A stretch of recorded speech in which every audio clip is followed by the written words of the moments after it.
איך, איך פתחתם את היום הזה בשלוש לפנות בוקר, נכון? יופי, אז עכשיו אני שנייה אשתף איתכם את המסך שלי כדי שתוכלו לראות את הפרזנטציה היפה שהכנתי ובעצם נתחיל מכאן. אני לא יודעת אם באמת, אני מקווה מאוד שנספיק הכל. האמת שיש המון דברים שאני הייתי רוצה לשתף אתכם ולעזור לכם באמת להבין איך בימים המשוגעים האלה לשמור על הרוגע, גם של הגוף, גם של הנפש, המחשבות והלב, ולהמשיך לתפקד, ואנחנו נתמקד כמובן בגישה הטבעית. שנייה, אני רק אסגור את הדלת. טוב, זהו. סגרתי את הדלת, יהיה פחות רעשים. אז מי שלא מכיר אותי, נעים מאוד, שמי אינה מסיקה. אני מטפלת ברפואה סינית קרוב ל-20 שנה, יותר מ-20 שנה. ב-14 שנים האחרונות אני מאוד ככה התחברתי לכל הנושא של תוספי תזונה, וראיתי שזה משהו שמאוד יעיל ומאוד נכון לשלב אותו בחיי יומיום שלנו. והתחלתי להשתמש בדברים עוד לפני שהכרתי את קורל קלאב, ואני יכולה להגיד שכשהגעתי לקורל קלאב ובאמת הכרתי את הגישה ממש שלמה, 360 מעלות בעצם לגוף האדם, לבריאות של האדם, אני קיבלתי תוצאות מדהימות, וזה מה שבעצם הביא אותי למקום שאני נמצאת בו היום. גם בקטע של להמליץ ללקוחות שלי, כי יש לי קליניקה פרטית בחולון, וגם להשתמש בבית. כל הבית שלי משתמש, גם בנות שלי הגדולות, גם בעלי, ואני רואה באמת שזה עובד מדהים. ובואו נתמקד בגלל שהימים שלנו הם ימים משוגעים, במיוחד ה-11 יום האחרונים, כולנו בסטרס עוד יותר גדול ועוד יותר לא ישנים, וכל הילדים שלנו, למי שיש ילדים קטנים בבית, אז זה בהחלט משהו שהוא מאוד מאתגר, ואנחנו כן יכולים לעזור לגוף שלנו לעבור את זה בקלות יותר על ידי דברים טבעיים. אז כמו שאמרתי, שמי אינה מסיקה, אני בת 46 ויש לי ברוך השם 4 ילדים. עכשיו הגדולה שלי תקועה במדריד כי אין טיסות לארץ, ושלושה קטנים יותר בבית. אני מאוד אוהבת תחום של רפואה סינית ורפואה אלטרנטיבית, ועוסקת בזה המון המון באמת זמן ובאהבה רבה. ומה אנחנו בעצם נעבור היום? הפרזנטציה היום באמת מודגשת ומוקדשת לאיך לעבור, איך להפחית את הסטרס. כי סטרס בגוף שלנו עושה הרבה דברים לא בהכרח טובים, אוקיי? לפעמים יש אנשים שבאמת הלחץ המתמיד עוזר להם לתפקד, אבל לרוב זה לא. לרוב אנשים ירגישו דברים שהם שליליים, כמו עייפות ועצבנות ובעיות בשינה ובעיות ביציאות וכל מיני דברים, סימפטומים, סימנים נוספים שהגוף מאותת שהוא בעצם בלחץ. לחץ, שוב, לפעמים זה טוב, כשאנחנו רצים מטיגריס או מאיזה כטב"ם או איזה משהו, אז זה עוזר לנו באמת להפעיל את הרגליים, להניע לשם את הדם ולהגיע למקום שאנחנו רוצים להגיע אליו, אבל כשאני רוצה לישון ויש לי סטרס, אז בטח זה לא עוזר. והרגשנו את זה בימים האחרונים, אני מניחה שכולם. אז בואו נראה איך בעצם אפשר להתמודד עם זה. מעבר לתוספי תזונה שאנחנו נדבר עליהם, אני אתן לכם גם עוד טיפים בעצם איך להתמודד עם זה. אז ככה, מה בעצם קורה במצב שאנחנו בסטרס? הגוף סוג של בחרדה תמידית, יש עומס על כל המערכות, ובעצם זה מפעיל כל מיני מנגנונים הישרדותיים אצלנו בגוף ומתיש אותו. בגלל זה אנחנו גם כל הזמן עייפים, והרבה פעמים כשאנחנו מאוד עייפים אנחנו גם נרוץ לשתות יותר קפה או לאכול דברים מתוקים, שוקולדים, כי זה בעצם ייתן לנו אנרגיה זמינה מהר מאוד, לאו דווקא שזה יעשה לנו טוב לאורך זמן, כי בסופו של דבר אנחנו יודעים שזה לא תורם לשום דבר. המתוקים רק יוסיפו לנו משקל עודף וכל מיני דברים שאחר כך נצטרך לטפל בהם גם כן, ולא בהכרח באמת זה יעזור. מה עוד? הגוף ברגע שהוא בסטרס הוא גם באמת יכול לפתח דלקות ומחלות וכל מיני סינדרומים לא נעימים בעקבות לסטרס מתמשך. אנשים שוב ירגישו עייפות ובעיות שינה, בעיות להירדם או בעיות לישון עד הבוקר. זאת אומרת, יכול להיות שיהיו התעוררויות תכופות. עכשיו אנחנו מתעוררים בגלל האזעקות, אבל יש אנשים שבשבילם לא צריך אזעקה כדי להתעורר באמצע הלילה, ואחר כך יש קושי להירדם שוב פעם. אז אנחנו גם נחווה הרבה פעמים עלייה במשקל, כי הגוף בסטרס אומר, אוקיי, אני עכשיו לא משחרר שום דבר. הכל אני אוגר ליום שחור מה שנקרא, ואני לא רוצה להרזות, אין לי זמן לזה כרגע, אני צריך להתמודד עם דברים יותר גדולים.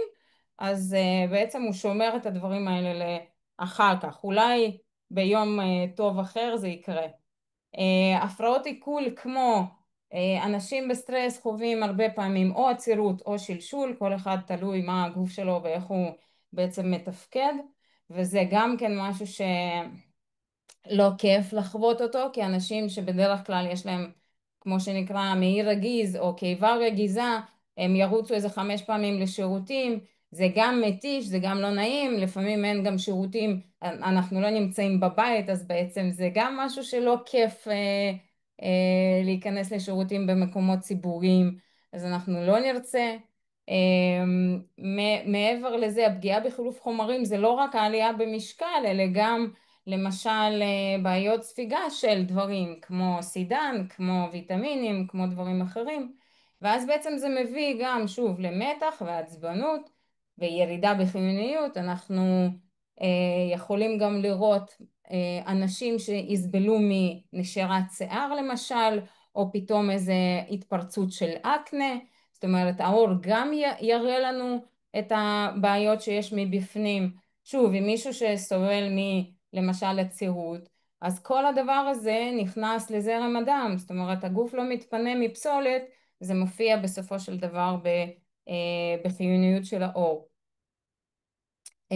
מה אנחנו בעצם כן יכולים לעשות? רגע, אני רק אזיז את זה לכאן. עכשיו, מעבר שוב, דברים שאנחנו יכולים לעשות בבית, כמו למשל נשימות, או אולי תזונה, לחשוב על איך אני מאזנת את עצמי על ידי תזונה, אז אני יכולה להגיד לכם שמבחינת רפואה סינית, תזונה שמחזקת את האדמה שלנו, אנחנו כרגע האדמה רועדת, נכון? זה ממש כאילו מורגש. אין ביטחון, יש חוסר ודאות, יש לחצים. כל זה משפיע על מערכת העיכול שלנו. וכדי לחזק אותה אנחנו גם צריכים לחשוב על בעצם סדר יום יחסית שיהיה מובנה. ברור שכל הנושא של השעות שינה עכשיו זז, מישהו כן עובד, מישהו לא עובד, וילדים יכולים להפריע, או ההפך, אנחנו צריכים לקום לילדים. בכל מקרה, לנסות לשמור על השגרה, לא ללכת לישון מאוד מאוחר, לאכול בשעות קבועות כמה שניתן, ולאכול דברים שהם מבושלים בבית, לא בחוץ, וכמה שפחות דברים שהם מעובדים, יעזרו לחזק את מערכת עיכול. מעבר לזה, צבע כתום, שהוא בעצם מתוק בטבעי שלו, זה גם משהו שיחזק לנו את מערכת עיכול, אז באמת תנצלו את זה. מרק כתום או בטטות או דברים כאלה, זה מאוד מאוד יעיל. עכשיו, כשאנחנו מנסים שוב לשמור על שגרת השינה שלנו, אפשר לחשוב גם איזה דברים יעזרו לי לישון יותר טוב. אז יש לנו, כמו שאמרנו, את המוצרים המדהימים שתכף נדבר עליהם, אבל יש גם היגיינת שינה. זה אומר חדר שהוא מקורר, יחסית קר, יותר קל להירדם פה מאשר חדר שהוא חם מאוד ומחניק. שיהיה שקט או מוזיקה, איזושהי מוזיקה נעימה ככה, רעש לבן מה שנקרא. זה יכול להיות גם שוב, נגיד לעמם אורות או לשים איזה מנורת לילה קטנטנה, זה מאוד יעזור. ומי שמכיר למשל גם שמנים מטרים, אז יש שמנים מטרים שיכולים גם לעזור, כמו לבנדר או קמומיל או אילן גילנג, יעזרו גם להיכנס לרוגע וגם להירדם יותר טוב. הלאה, בואו ניגש לתוספים המדהימים שיש לקורל קלאב, וזה אחד הדברים באמת שעוזרים לי היום לתפקד ברמה יומיומית. אני גם ממשיכה לעבוד עם המטופלים שלי, וגם שוב 3 ילדים בבית, אני מניחה כל אחד מכיר את זה עד כמה שזה מורכב. אז מה כן עוזר לי? כרגע אני מחכה לספרינו, הזמנתי אבל הוא עוד לא הגיע אליי. אבל יש לי בבית את הלציטין, שבעצם לציטין זה אחד החומרים שגם עוזר להרגיע את מערכת העצבים, שהיא כרגע כולה בטייט, מאוד מתוחה ומאוד עמוסה. זה תומך במוח, בזיכרון, בתפקוד היומיומי. מגנזיום כמובן, זה אחד התוספים לדעתי שאני הכי ממליצה עליו לכל עם ישראל ובכלל. למה? כי בעצם מגנזיום עוזר גם להרגיע, גם לשפר שינה בעקבות התופעה הזאת שהוא מרגיע את הגוף ואת השרירים הדפוסים. הרבה פעמים תחשבו שכשאנחנו בלחץ, הכל במיוחד פה ככה חלק גוף העליון ננעל, נהיה כמו אבן, או השרירים של הלסתות, ויש המון אנשים גם היום שמדווחים על חריקת שיניים, כאילו על השחיקה בלסתות בגלל החריקה, והנקודות האלה פה בקצה של הלסת יהיו מאוד מאוד כואבות או רגישות, ואפשר אפילו, אתם יודעים, להרגיש, זה אחד השרירים אגב הכי חזקים בגוף שלנו. אז מגנזיום באופן קבוע, לא משנה מתי, מה, במיוחד אם אתם מתאמנים, וזה גם משהו שמאוד מאוד עוזר היום להפחית את הרמות המתח המטורפות. אם יש לכם את האופציה להתאמן, להמשיך להתאמן באחד המקומות, אם לא, תצאו להליכה, 30 דקות, 40 דקות ביום, זה מסדר את הראש, זה באמת עוזר גם להניע את הדם בגוף, וזה סופר חשוב, אוקיי? אז מגנזיום, אגב, מי שסובל גם מהצירויות מוזמן לקחת, זה אחת המוצרים שבגלל הרפיית השרירים שלו, עוזרת גם לעצירויות, ומן הסתם גם עוזר לבריאות העצמות, שכולנו גם כן צריכים לדאוג לזה. מעבר לכך, אומגה 3 גם כן, אחת המוצרים שאנחנו, שוב, בגלל התזונה הקצת דלה שלנו, אנחנו לא אוכלים היום כמויות דגים שפעם היינו אוכלים אפילו 30-40 שנה אחורה, וזה לא רק דג, זה לא דג שגידלו אותו בבריכות, זה צריך להיות דג מים העמוק. אז אומגה 3 זה תמצית, פשוט משהו שהוא ככה בלי לאכול ללוס עכשיו 30, 50, 100 קילו דגים בשנה, אנחנו יכולים לקחת את הקפסולה, והקפסולה תעזור גם לתמוך במערכת העצבים, שוב גם במוח, משהו כמו 60% מוח מורכב מאומגה 3. האומגה 3 עוזרת לעצבים להעביר אותות, זאת אומרת התגובות שלנו יותר מהירות, זיכרון יהיה יותר טוב וגם הראייה שלנו תשתפר עם אומגה, וחוץ מזה זה גם נוגד דלקת, שהרבה פעמים באמת סטרס גם גורם לדלקות וכאבים וכל מיני תופעות לא נעימות כאלו.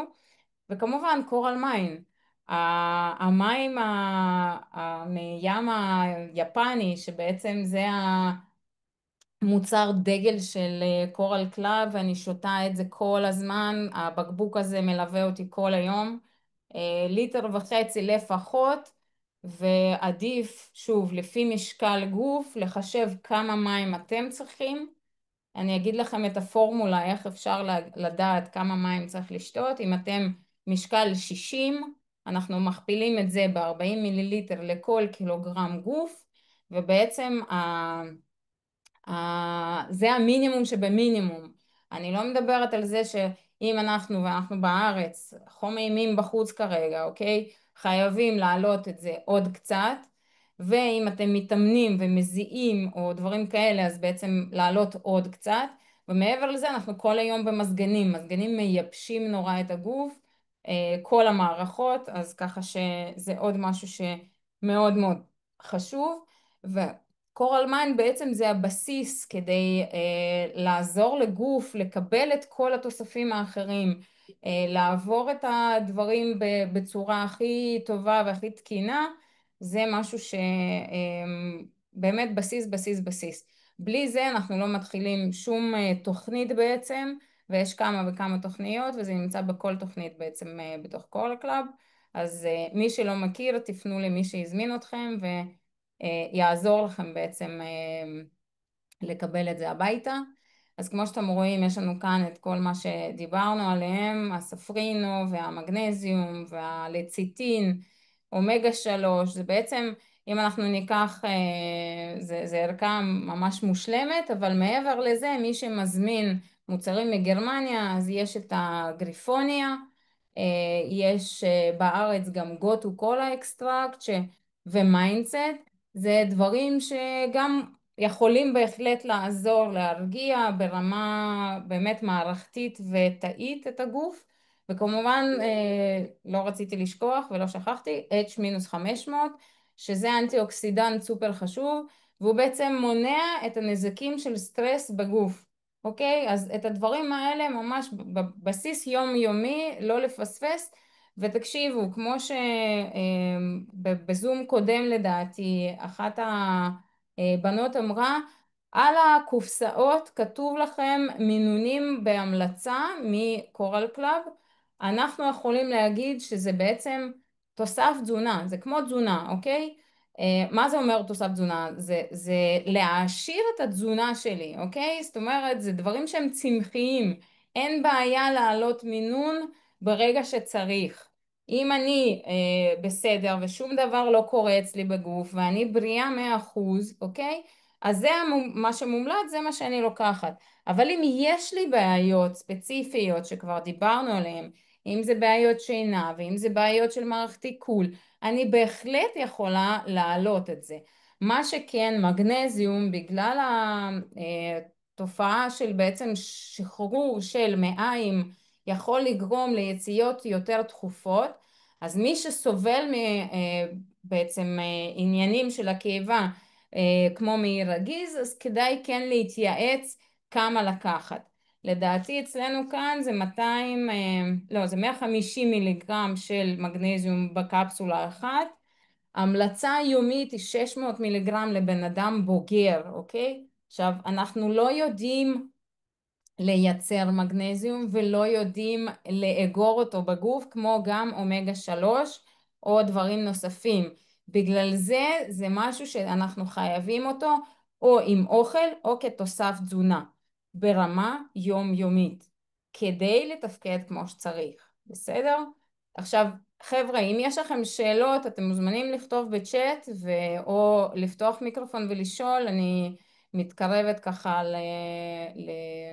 לסיום לדעתי, אבל מי שיש לו בבקשה תשאלו, אני פה בשביל זה.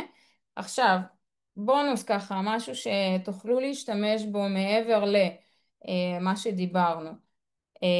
כדי להרגיע יש לנו גם את מערכת הנשימה, אוקיי? מערכת נשימה שלנו, אחת המערכות שעובדת כל הזמן כל עוד בן אדם חי, נכון? עכשיו זה דברים שאתם לא צריכים גם ללכת לאן שהוא כדי לעשות, אתם יכולים לעשות את זה בכל רגע נתון, בסלון, באוטו או במקום עבודה, אני רואה שטטיאנה נמצאת במקום עבודה כנראה, קוסמטיקאית או משהו, נכון? אהלן. אז אתם יכולים להשתמש בטכניקות נשימה באמת באותו רגע מתי שאתם צריכים. הטכניקה שנקראת 4 על 4, 4 שניות, אוקיי, כפול 4, בעצם אנחנו עושים ככה, אנחנו לוקחים נשימה עם 4 שניות ספירה, מחזיקים את האוויר בפנים עוד 4 שניות, מוציאים את האוויר 4 שניות ועוד פעם עושים הפסקה, ועוד פעם סופרים 4 שניות עד שמכניסים את האוויר באופן, זאת אומרת סדיר. 4, 4, 4, 4, המערכת שלנו מרגיעה את עצמה. זאת אומרת, הגוף יודע להרגיע בעזרת נשימה, ויש אפילו טיפול כזה שנקרא ביו-פידבק, אם מישהו שמע או מכיר, שבעצם על ידי נשימה מלמדים אנשים להרגיע מערכות, כאילו מצבים של סטרס, חרדה או התקפי חרדה ודברים כאלה. זה משהו שבהחלט אפשרי לתרגל אותו 5-10 דקות ביום, אם יש לכם תעשו את זה. כמו שאמרנו, תזונה קלה ומבושלת תעזור לגוף לקבל את מה שהוא צריך, אם זה ויטמינים, אם זה מינרלים, אם זה תאית שצריכה להיכנס כדי לנקות את הגוף מרעלים, אז זה משהו שהוא סופר חשוב. ומה זה קלה? אל תנסו כאילו לעצור לאכול לפני שאתם מתפוצצים כבר מהאוכל, זה מאוד מאוד יקל על המערכת, כי המערכת צריכה כרגע לטפל בדברים נוספים. אז תשתדלו לעשות את זה. קפה בערב, אני מבינה ששוב, כשאנחנו עייפים אנחנו רצים לזה, עדיף תיקחו פנטוקן בצהריים ותסגרו את הפינה הזאת, יהיה לכם גם אנרגיה וגם אנרגיה שהיא זמינה ובאה ממקור שהוא לא מפעיל את המערכת האדרנלין שוב פעם, ואנחנו שוב פעם בלחץ ושוב פעם רצים לאנשהו. אז הקפה בערב בבקשה בשבילכם תורידו. כמו שאמרנו, לגבי העניין של רוטינה להיכנס לישון, זה להתנתק מחדשות שעה, שעתיים לפני שאתם נכנסים לשינה. זה לעשות את החדר נעים ולאוורר אותו כמה שאפשר, או שוב להדליק מזגן שיהיה לכם נוח ונעים להיכנס אליו. כתיבה למשל לפני שינה עוזרת גם כן להירגע, או קריאת ספר. בסדר? זה דברים שמרגיעים את המערכות שלנו, אנחנו לא רואים את הצבע הכחול של המסכים שמעורר אותנו יתר על המידה, אז גם כן זה מרגיע. או למשל לעשות אמבטיה למי שיש לו אמבטיה בבית, זה אחלה דבר, 20 דקות רבע שעה עם איזה מלח, או שוב שמנים אתרים, מאוד מאוד יעזור. אז תשתמשו בכל הדברים שאמרנו ואתם תראו שאתם תתפקדו הרבה יותר, בצורה הרבה יותר נעימה ומושלמת. מה עוד? ברגע שהסטרס מופיע לטווח רחוק, טווח ארוך, זאת אומרת אנחנו כרגע במלחמה כמעט שנתיים, אבל ה-11 ימים הנוספים האלה שאנחנו חווים עם מלחמה נוספת, יכניסו עוד יותר סטרס. זאת אומרת, אני רואה אנשים פשוט נגמרים בזמן הזה. הסטרס לאורך זמן עושה נזקים שאחר כך נורא נורא קשה לטפל בהם, בגלל זה מאוד חשוב לעשות את זה יום יום וכל הזמן, ולא מתישהו אני אסע לחופש ואלוהים יודע מתי. אז בבקשה תטפלו בעצמכם, וההרגלים הקטנים ובאמת הדברים הקטנים האלה יעשו הבדל ענק. אנחנו רוצים באמת להיות בריאים, להמשיך לתפקד, לעזור לילדים שלנו, להורים שלנו, למי שיש, וללכת לעבודה בכיף, ולמי שיש לו לקוחות אז לעזור גם ללקוחות. אז באמת הדברים האלה מאוד מאוד חשובים וכדאי לשמור עליהם. אני חושבת שנתתי באמת כל מה שככה רציתי לתת. אם יש משהו, שוב, תשאלו שאלות, אני אשמח מאוד לענות. ואם לא, אז אנחנו בעצם נסיים בזה. תפסנו חצי שעה של שקט וזה כיף. איפה הצ'אט? אני לא רואה אם יש פה משהו, מישהו שאל. יופי.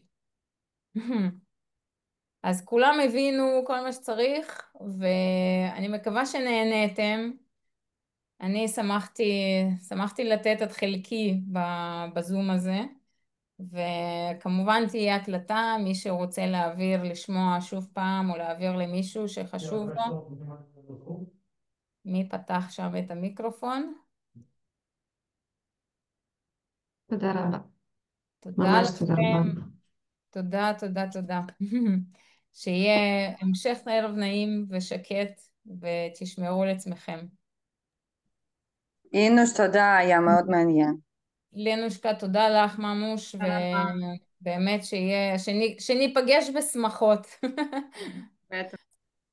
ביי. את הפעלת רקורדינג? נכון, כן? אז את תסיימי את זה, בסדר?